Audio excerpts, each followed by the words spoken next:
What the haters talking about?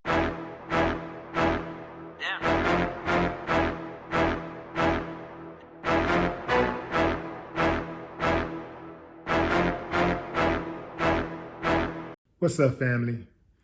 Jeremiah Farmer, the man who allegedly attacked R. Kelly. What am I saying allegedly? The man who attacked R. Kelly recently at the Metropolitan Correctional Center in Chicago is saying that he did so because the government made him do it.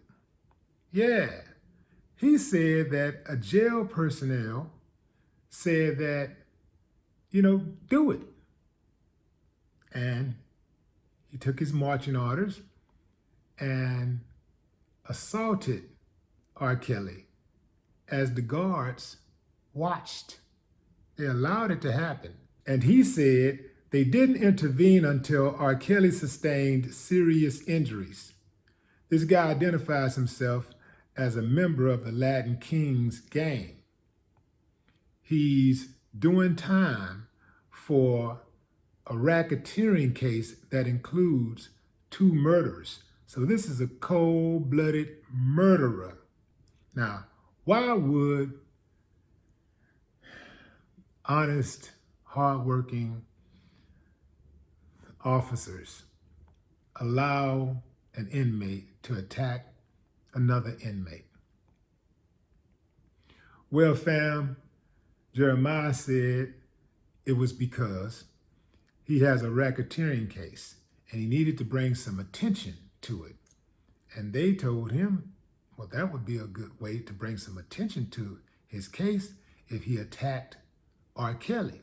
And then he could get proper representation, because he said since COVID has broken out, he hasn't been able to access the law library, and he can't get a quality attorney to fight his case. So he felt like, if I attack R. Kelly, I'll be in the news and I'll bring some attention to myself, and perhaps somebody will represent me, take my case on. One thing about it, he did bring a lot of attention to himself. He is known, and people would like to have conversations with him now, and they're talking about him. So if nothing else, that worked. This is why it is very important for anyone who ends up in jail to be able to protect themselves, but especially a celebrity. When I was locked up, I knew exactly what some of those fools in there were thinking. I knew what they were thinking.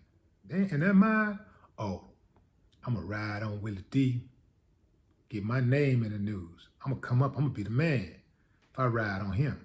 So, the 2 times that I had to lean on some fools, the last time I was in there, I did my best to crush their asses, because I knew where the hate was coming from in the first place. I don't really bother nobody on any type of level. I don't really bother people. But I do defend myself very well, and I stand for something. So when those fools tried it, I did them bad. Boy, I did them real bad. They won't try it with me again. In fact, they probably won't even try it with nobody else in life. My mama used to tell me when I was growing up, she said, if you fight somebody, leave a mark. I never forgot that. Every single person I've ever fought, I left a mark, like a visible mark. Yeah. So, again, fam, I'm a peaceful guy. I'm a very peaceful guy, a very respectful guy. But if somebody bring it to me, man, I got to do what I got to do. And I would advise you to do the exact same thing. That would stop a lot of these racial attacks, I know that. Anyway, fam, R. Kelly got a long road ahead of him. He got several cases pending, trials for sex crimes in different states.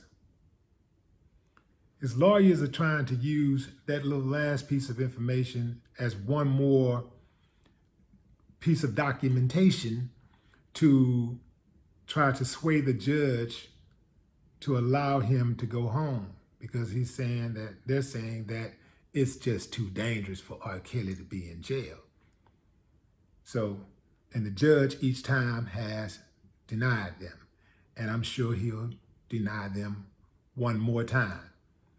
But this happens in the jails all the time. The CEOs, they're always kicking up dust. This is really the main reason why jails are so dangerous, because these fools who have the keys, the people in authoritative positions who have the keys, who can control the inmate population to an extent, where you go, how your movement.